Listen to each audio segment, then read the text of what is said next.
Al-Khidmat foundation کے حوالے سے بات کریں گے کہ آپ کی ان کے ساتھ ایفیلیشن جو ہے، آپ نے غزہ میں جو انسانی امداد ہے اس کے حوالے سے بڑا کام کیا. اب ظاہر ہے دنیا کے ایشوز، اب ایک نئی چیزیں جو ہیں وہ شروع ہو چکی ہیں، توجہ وہاں سے ہٹی ہوئی ہے. اس وقت غزہ کی کیا سچویشن ہے، وہاں کی کیا پکچر جو ہے سامنے آ رہی ہے؟ غزہ میں بہت برے حالات ہیں. غزہ میں بدقسمتی سے جب سے یہ بورڈ آف پیس بنا ہے تو لوگوں کی اٹینشن اور طرح ہو گئی. لیکن الحمدللہ حکومت پاکستان NDMA کے تعاون سے الخدمت فاؤنڈیشن ابھی بھی اپنے کام میں مگن ہے. ہماری اس وقت فیلڈ ٹیمز وہاں پہ موجود ہیں. الحمدللہ ہماری ٹیمز وہاں پہ روزانہ تقریباً 1000 فیملیز کو افطار دے رہی ہیں. اچھا. غزہ کے اندر. اچھا. پھر اس کا ایک سسٹم ایسا ہے کہ ہم کیمپ وائز جاتے ہیں. ہم نے وہاں وینڈرز انگیج کیے ہوئے جو کہ ہر روز کے لحاظ سے 2 کیمپس کو انگیج کرتے ہیں. پھر 20,000 لیٹر پانی یومیہ الخدمت غزہ کے اندر پہنچا رہی ہے. اور اس کا طریقہ کار لوگ کہتے ہیں کیسے ہوتا ہے. 2 طریقہ کار ہیں. ایک تو جارڈن کے اندر یہ وینڈرز موجود ہیں.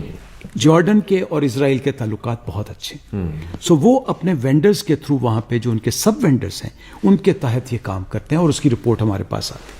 دوسرا الخدمت فاؤنڈیشن نے آپ جیسے لوگوں کے تعاون سے اور جو دیکھنے والے ان کے تعاون سے جو ڈونیشن آتی ہے، ہم نے ایک پیمنٹ کا میکنزم تیار کیا ہوا ہے جس میں ہم غزہ کے اندر بھی لوگوں کو پے کرتے ہیں، وینڈرز کو بھی اور فیملیز کو بھی. اس وقت الحمدللہ غزہ کے اندر ایک کیمپ سکول ہے جس کو الخدمت اسپانسر کر رہی ہے. مصر کے اندر 6 بلڈنگز ہیں جس میں 40 فیملیز ہیں جو آرفن فیملیز ہیں اور دوسری فیملیز ہیں. تو یہ وہ مستقل سلسلہ ہے جو کہ چل رہا ہے.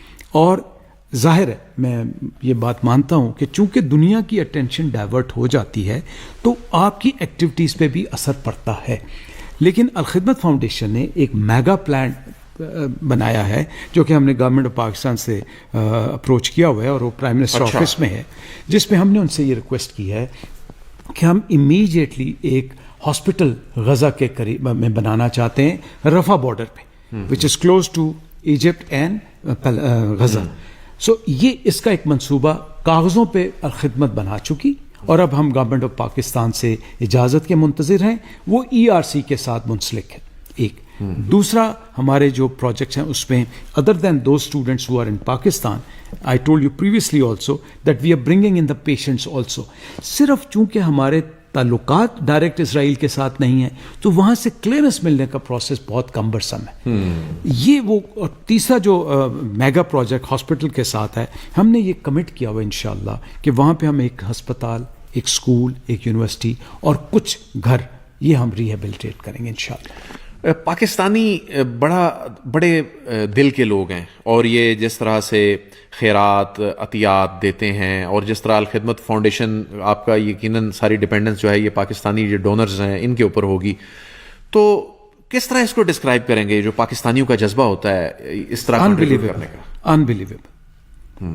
اس کو آپ، میں ابھی پچھلے 2-3 ہفتے پہلے ایک بچوں کی ایک سافٹ ویئر کمپنی تھی. اچھا. مجھے ان بچوں نے بلایا، انہوں نے کہا سر ہم آپ سے ملنا چاہتے ہیں. میں چلا گیا. آپ یقین کریں عدیل بھائی، میں ان بچوں کا جذبہ دیکھ کے حیران ہو گیا. انہوں نے کہا کہ ہم اپنی جیب سے پیسے تو دیں گے، آپ ہمیں یہ بتائیں کہ جو بچے فلسطین میں آئے ہوئے ہیں ہم ان کی گرومنگ کرنا چاہتے ہیں، ہم ان کو IT میں لے کے جانا چاہتے ہیں. اسی طرح کچھ ایسے جو فلسطین کے بچے یہاں پر آئے جو یہاں پہ ہیں.